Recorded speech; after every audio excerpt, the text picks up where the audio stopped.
money, give me pain, put me out on that train. Well, again, the way you use me. Well, I thought I was forgiven, but I cannot stop my sinning. Again, the way you use me. Well, the trials and the tribulations are followed by complications. this is my America.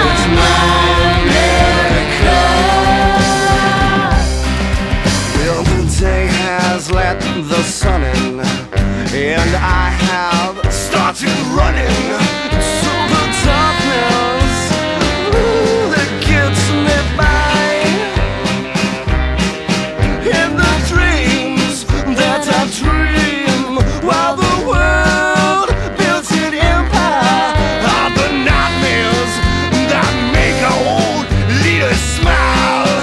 Let them smile. Yeah, the situation, I mean, I got a call from one of his lawyers. They said, we've got this boy in Minnesota that the courts are trying to force chemo on. Can you come and testify as someone who, you know, was in a similar situation?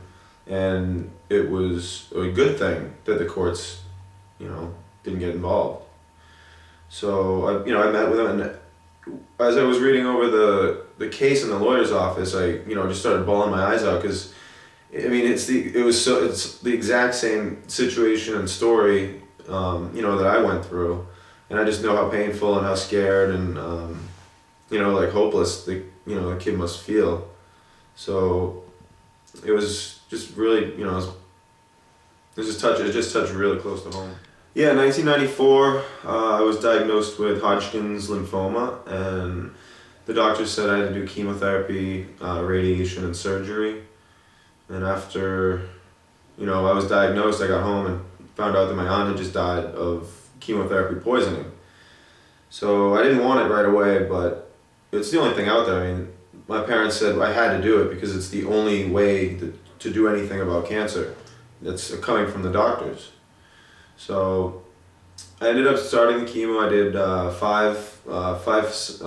five treatments, and just didn't think I could make it to the sixth one. I'd lost a lot of weight, my hair, just awful stuff. Your body smells differently, everything tastes and smells differently, like a toxic experiment. So I ended up, believing that this was poisoning me to death. I ended up, I chose to run away from home and just take my skateboard and, die from cancer, because I felt like it was better to die of cancer than from chemotherapy poisoning.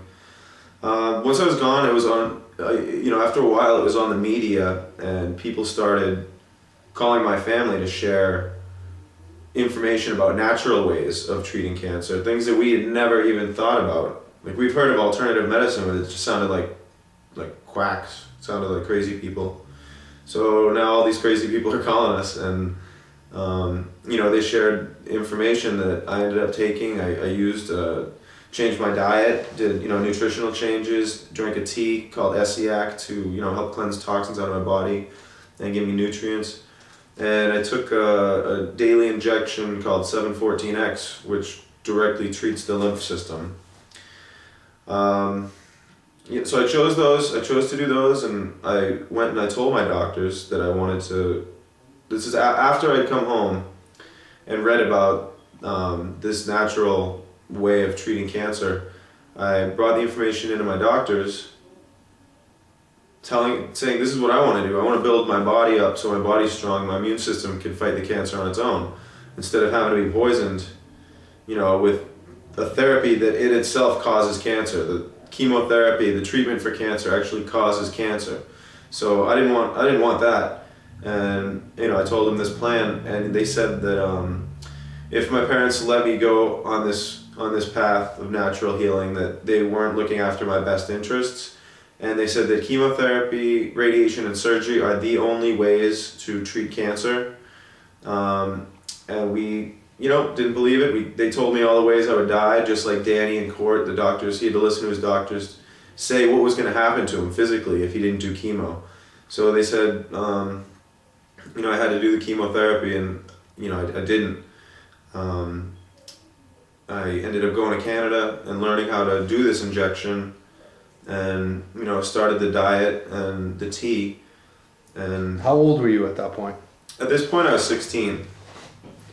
I was 16 years old, and I just, you know, I did these treatments. I did this injection every day. I drank this tea like twice a day, and you know, changed my diet. And after 2 months, I went back to Dana-Farber, and the cancer was gone. And they, you know, they couldn't credit. They said we can't say it was anything to do with the alternative medicine. They said they would rather say that I was possibly either misdiagnosed or that it was just spontaneous remission, that the cancer just went away. But we have the test. It's clear. My cancer was there. It was shrinking, but it started coming back. Like the 3 series of tests clearly showed, you know, what was going on. So, you know, they called up and they said, "Oh, you must be so surprised because the cancer's gone. What do you think of that?" Well, that's why we did this, because that's what we thought would happen. And it's not a surprise. And even though they said I was cancer-free, I knew that I wasn't out of the woods yet, just because I didn't have symptoms of cancer. I mean, I got the symptoms for a reason. Like, something was going on, and, you know, these symptoms developed. So just getting rid of the symptoms, I didn't feel was, you know, it didn't make me feel confident that the cancer was gone. So I continued with this therapy for another 6 months. And then, you know, years after, did maintenance cycles afterwards. And you're still skateboarding, right? Yeah, I still am falling off my skateboard. Now, how many? I mean, so right now, how old are you now? I'm 31 now. 31. So would you say? I mean, you made it to age 31. Obviously, taking chemo didn't hurt you.